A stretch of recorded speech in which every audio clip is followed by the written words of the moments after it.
O grupo ficou para falar sobre neuroblastoma e é composto por Fernanda Queiroz, Ana Isabel Queiroz, Juliana e Nádia Beatriz. O neuroblastoma é um câncer que vai se iniciar nos neuroblastos do sistema nervoso simpático. Vai acontecer que as células, no seu próprio amadurecimento em células ganglionares normais, elas vão parar de se dividir. Isso vai fazer com que o tumor ele se torne um ganglioneuroma. A doença neuroblastoma é a terceira neoplasia maligna mais comum na infância e na adolescência. É um câncer que acomete principalmente crianças menores de 10 anos, incluindo recém-nascidos lactentes, sendo por estudos visto que em crianças de 5 anos, nessa faixa até 5 anos, é mais comum ainda.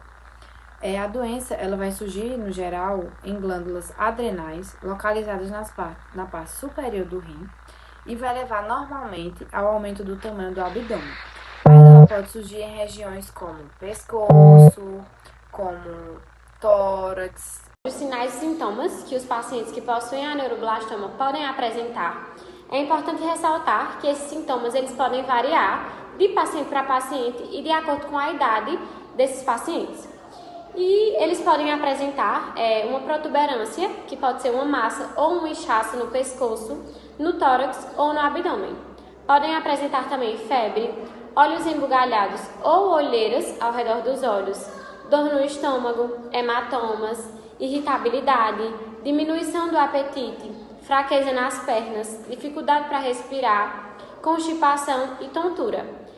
Também pode ser comum ver nesses pacientes uma incapacidade de se desenvolver, possuindo nódulos no abdômen, palidez, perda de peso e também uma sensação de estufamento abdominal, apresentando tosse. Para pacientes, crianças que possuem a neuroblastoma, existem poucos fatores de riscos que são conhecidos, mas os que existem são a idade, a hereditariedade e as anomalias congênitas. Na idade, o neuroblastoma ele é mais frequente em bebês e em crianças muito pequenas, e ele é muito raro em pessoas com idade superior a 10 anos. Já a hereditariedade, cerca de 1 a 2% dos casos de neuroblastomas podem ser hereditários. A média de idade no momento do diagnóstico dos casos hereditários é mais precoce do que a idade para casos esporádicos. As crianças com neuroblastoma hereditário geralmente são de famílias com um ou mais parentes que tiveram essa doença quando criança. As crianças com neuroblastoma hereditário, elas podem desenvolver 2 ou mais tumores em diferentes órgãos. Por exemplo, em ambas as glândulas suprarrenais ou em mais de um gânglio simpático. E é importante distinguir os neuroblastomas que começam em mais de um órgão de neuroblastomas que começam em um órgão e depois se espalham para outros locais, que são os neuroblastomas metastáticos. Quando os tumores se desenvolvem em vários lugares ao mesmo tempo, sugerem que eles sejam hereditários. E isso pode significar que os outros membros da família deverá realizar aconselhamento e exames genéticos. As metástases, elas podem ocorrer tanto nos neuroblastomas hereditários como nos esporádicos. E o terceiro fator de risco vai ser as anomalias congênitas. Alguns estudos, eles mostram que crianças com determinados defeitos congênitos podem ter um risco aumentado de desenvolver uma neuroblastoma. A associação entre defeitos congênitos e a neuroblastoma pode estar relacionada a alterações nos genes que ocorrem durante o desenvolvimento fetal. O diagnóstico ele é baseado no estudo histológico do tecido tumoral por meio de uma microscópia óptica com imunohistoquímica ou presença de células tumorais no material aspirado da medula óssea, ou através de uma biópsia de medula óssea associado ao aumento de catecolaminas urinárias ou séricas ou seus metabólitos.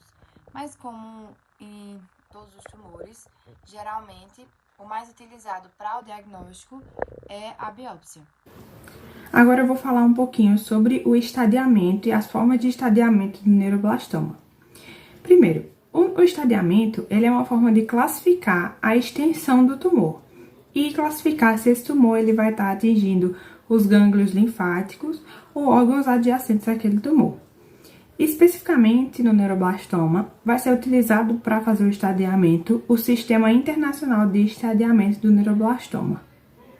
No estágio 1, o tumor ele vai estar apenas restrito à área onde ele surgiu. Ele é um tumor bem visível e também vai ser removido a partir de cirurgia. No estágio 1, os linfonodos eles vão estar afetados apenas na área do tumor. Os linfonodos adjacentes em outras áreas, eles não vão ser afetados. No estágio 2A, o tumor ele vai estar ali restrito à área de surgimento. Porém, ele não vai ser muito visível e ele também não vai ser totalmente removido a partir da cirurgia. Ele também vai ter a questão de afetar os linfonodos da região do tumor, porém os linfonodos de outras áreas não vão ser afetados. Já no estágio 2B, o tumor ele vai estar localizado em apenas um lado do corpo e pode ou não ser removido inteiramente cirurgicamente. Já na questão dos gânglios linfáticos, os gânglios linfáticos fora do tumor já estarão afetados, porém não gânglios que estejam muito distantes da região do tumor. No estágio 3, o tumor ele não atingiu ainda outros órgãos do corpo, mas existem algumas opções. Ele pode ou não ser totalmente removido pela cirurgia, ele atingiu o outro lado do corpo e pode ou não ter alcançado os gânglios linfáticos próximos. Ou então, ele está localizado em apenas um lado do corpo, mas atingiu os gânglios do lado oposto do corpo. Ou ele está no meio do corpo e acabou atingindo os gânglios dos dois lados do corpo, o que vai impedir dele ser inteiramente retirado pela cirurgia.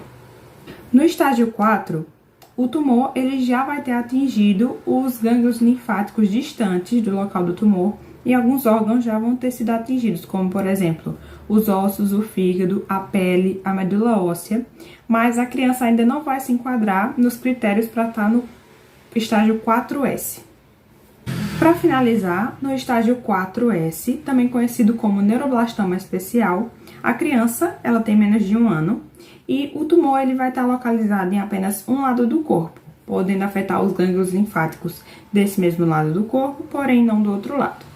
Nele, o neuroblastoma já vai ter afetado alguns órgãos como o fígado, a pele, a medula óssea, porém, somente cerca de 10% das células da medula óssea são cancerosas. Esse é um critério para estar nessa categoria. Continuando, agora eu vou falar um pouco sobre a classificação de grupo de risco no neuroblastoma. Essa classificação ela vai ser dada a partir de um sistema, que é o Sistema Internacional de Estadiamento de Neuroblastoma para Grupos de Risco, também conhecido como INRGSS. Esse sistema ele vai ser bastante parecido com o sistema de estadiamento, porém, vai ter algumas diferenças, porque o de estadiamento ele se caracteriza muito a partir da visão cirúrgica, mas o sistema de grupo de risco ele vai se basear a partir da visão de exames, como por exemplo as biópsias e exames por imagem. Vão existir 4 grupos de risco, sendo eles o primeiro L1. Nele, o tumor ele vai estar localizado no local de origem, mas ele ainda não vai envolver nenhuma estrutura vital. Geralmente, o tumor ele vai estar localizado no pescoço, no tórax ou no abdômen da criança. Já L2, o tumor ainda vai estar localizado no local de origem, porém, ele já vai ter envolvido, afetado pelo menos um órgão vital. No grupo M, o tumor ele já vai ter se espalhado para outros órgãos, exceto para os órgãos que vão estar classificados no grupo MS. E no grupo MS, vai ser caracterizado como uma doença metástica em crianças com menos de 1 ano e meio. E nela já vão ter sido atingidos órgãos como a pele, o fígado e ou a medula óssea. Em exames por imagem, eles não mostram a metástase para ossos e para medula. Então, precisar ser feitos exames mais específicos. Eu vou falar um pouquinho sobre o tratamento para neuroblastoma. E esse tratamento ele vai depender da idade da criança, do estadiamento da doença e dos fatores de risco. Mas aí, para o tratamento, ele pode ser feito com radioterapia, a quimioterapia, a cirurgia, transplantes de células-tronco, a imunoterapia e a terapia retinoide. E aí, para falar um pouquinho, a terapia retinoide, ela vai ser utilizada para reduzir os riscos da doença reincidir após o uso de altas doses da quimioterapia ou após o transplante de células-tronco. E na maioria dos casos, o paciente vai precisar de mais de um tipo de tratamento para aquele paciente, no caso. E para o tratamento ser realizado, ele precisa de uma equipe multidisciplinar. E a equipe ela vai contar com um cirurgião, um oncologista, normalmente esse oncologista ele é pediátrico, um radio-oncologista, aí vai contar com o enfermeiro, o fisioterapeuta, nutricionista, o psicólogo e o assistente social para dar um acompanhamento de qualidade para aquela criança. E aí agora eu vou falar um pouquinho de como o fisioterapeuta ele vai atuar em pacientes com neuroblastoma. Como eu já falei, a fisioterapia ela vai fazer parte da equipe multidisciplinar e aí o fisioterapeuta ele vai atuar de forma bastante abrangente de acordo com a sintomatologia daquele paciente. E aí ele vai ter como meta preservar e restaurar a integridade cinético-funcional de órgãos e sistemas, além de prevenir, tratar e minimizar os distúrbios e as sequelas que podem ser decorrentes da patologia ou decorrentes do tratamento. E aí, o fisioterapeuta, ele vai ter como principal objetivo a manutenção da qualidade de vida daquele paciente. E aí, ele vai precisar ser bastante objetivo de acordo com a especificidade de cada paciente. Porque, como eu já falei também, já foi citado, o paciente, ele vai ter queixas bastante específicas e pode variar de paciente para paciente. O fisioterapeuta, ele pode atuar em relação à dor, à fraqueza muscular, à fadiga, à perda de peso, a aderência cicatricial, dentre outros, e aí, como eu já citei, de acordo com aquele paciente. E o fisioterapeuta, ele pode atuar também em pacientes que não requer tratamento cirúrgico e em pacientes de pré e pós-operatório.